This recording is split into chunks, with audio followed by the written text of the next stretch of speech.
સાવરકુંડલા પાલિકાની ચૂંટણીમાં ટિકિટ કપાવવા મુદ્દે હુમલો કરવામાં આવ્યો હોવાની પ્રાથમિક માહિતી। સાવરકુંડલા શહેર ભાજપ પ્રમુખ અનિરુદ્ધસિંહ રાઠોડ પર રાતના સમયે હુમલો થયો હતો। પ્રાપ્ત માહિતી મુજબ ભાજપના કાર્યકરે શહેર ભાજપ પ્રમુખ પર હુમલો કર્યો હતો। નગરપાલિકાની ચૂંટણીમાં ટિકિટ કપાવવા મુદ્દે હુમલો કરવામાં આવ્યો હોવાની પ્રાથમિક માહિતી મળી રહી છે।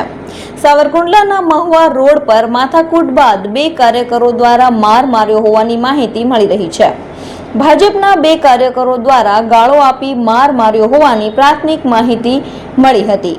માર મારવાનો મામલો સાવરકુંડલા સિટી પોલીસ મથકમાં પહોંચ્યો હતો। ઘટનાની જાણ થતાં જ ભાજપના કાર્યકરો રાત્રિના પોલીસ મથકે ઉમટ્યા હતા। પ્રાપ્ત માહિતી મુજબ ભાજપા પ્રમુખ અનિરુદ્ધસિંહ રાઠોડ દ્વારા પોલીસ ફરિયાદ કરવાની તજવીજ શરૂ કરવામાં આવી હતી।